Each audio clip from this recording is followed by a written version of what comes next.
Bab 2. Pagi itu seperti biasa. Semua orang sibuk menjalankan perannya masing-masing, kecuali Tejo. Keinginannya untuk mandiri entah kapan bisa terwujud. Lelaki itu hanya ingin menjadi kepada keluarga sepenuhnya, menjadi pemimpin bagi keluarga kecilnya. Rencana yang tadi malam diutarakan Tejo pada Surti berakhir dengan perdebatan panjang yang tak pernah usai. Kemudian saling memunggungi saat tidur, membuat Tejo tidak bersemangat melakukan aktivitas di pagi hari. Setelah bosan berada di kamar, akhirnya Tejo menghampiri Surti yang sedang sibuk di dapur. Lelaki berhidung mancung itu memilih duduk di amben, tempat biasa Surti meracik bumbu dan mempersiapkan bahan masakan. "Wahid di mana?" Tejo membuka percakapan, mencoba mencairkan suasana, dan Wahid dijadikan alasan karena dia sudah tahu keberadaan putranya itu. "Sama ibu," jawab Surti datar. Sementara tangan wanita bertubuh mungil itu tetap terampil mengulek bumbu. Tejo menghela napas panjang, kemudian menghembuskan secara perlahan. Melihat suaminya tak beranjak, Surti akhirnya membuatkannya kopi. Sebenarnya setiap pagi dia selalu membuat kopi sama teh, namun pagi ini berbeda. Hanya ada 3 gelas di atas meja. Hati wanita itu masih dongkol pada suaminya, hingga sengaja tidak membuatkan kopi untuk bapak anaknya itu.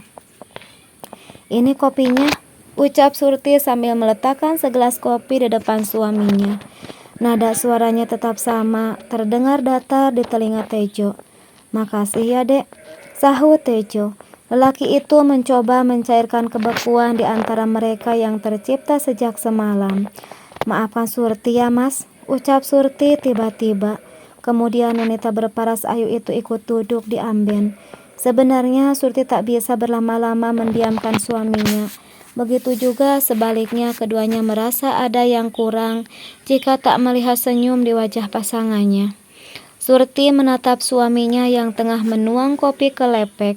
Wanita itu tersenyum pada belahan jiwanya tersebut. Rasa itu tetap sama sejak awal mereka saling mencinta. Bukan hal mudah ketika mereka ini menyatukan cinta. Karena penuh perjuangan dan air mata, Surti yang terlahir dari keluarga berada tak mendapat restu karena ia mencintai seorang lelaki sederhana. Memang bukan harta yang membuat Surti memilih Tejo sebagai pelabuhan hatinya. Namun yang membuatnya jatuh cinta adalah rasa hormati dan sayang yang ditunjukkan Tejo pada orang tuanya. Itulah alasannya yang membuat Surti mengagumi dan akhirnya memilih Tejo sebagai imamnya, walaupun terhalang restu dari orang tuanya. Dengan sabar, Surti menunjukkan kebaikan Tejo pada orang tuanya, terutama sang ibu yang terang-terangan mengatakan tak menyukai pilihan hidupnya. Surti selalu mengatakan bahwa Tejo adalah laki-laki yang sangat hormat dan sayang pada orang tua.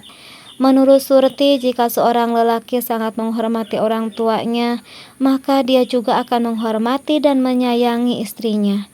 "Mas harap kamu memikirkan kembali rencana yang Mas utarakan semalam, Dik," kata Tejo yang membuyarkan lamunan Surti. Surti tak menjawab. Wanita itu enggan mengulang perdebatan yang memang tak pernah ada ujungnya. Setelah menghabiskan kopinya, lelaki itu beranjak meninggalkan dapur untuk memulai harinya. Surti benar-benar bingung, tak tahu harus bagaimana. Dia sangat mencintai suaminya, namun dia juga tidak ingin melukai hati orang tuanya. Wanita muda itu memang kecewa atas sikap orang tuanya yang menurutnya tidak adil. Orang tuanya, terutama sang ibu, lebih loyal pada adiknya dalam memberi materi. Contohnya seperti kemarin itu. Siapa yang bekerja, siapa yang menikmati hasilnya.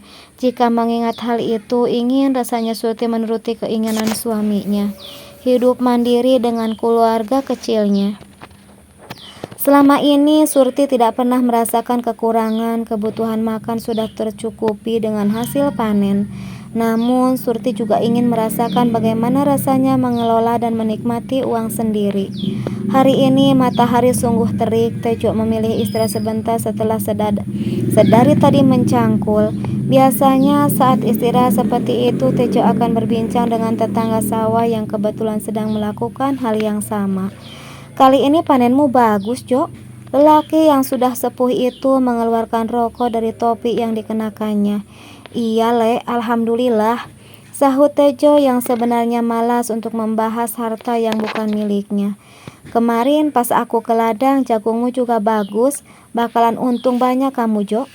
Kembali lelaki yang dipanggil Letman itu berkata, atau yang jelas dia ingin memberitahu.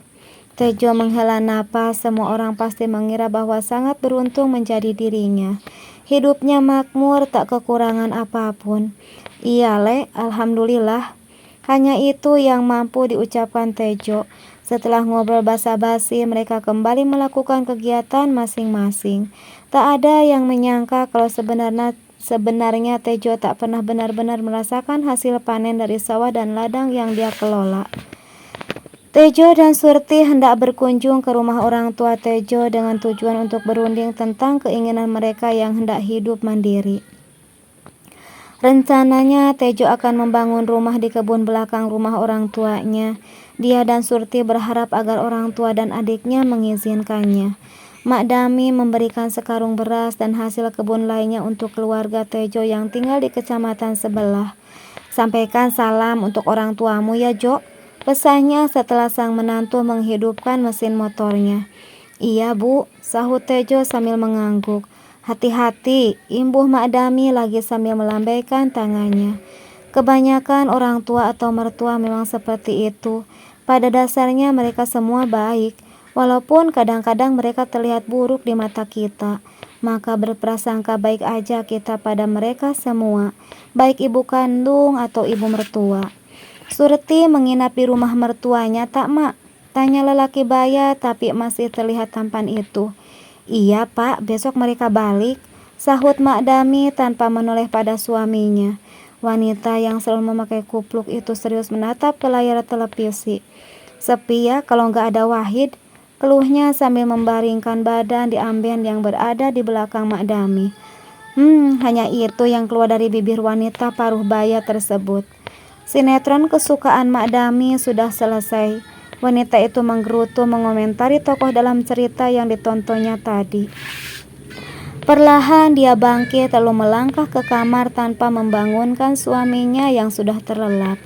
Ketika semua orang tengah bergulung dengan selimut, tiba-tiba digegerkan dengan jeritan yang datang dari kediaman Mak Dami.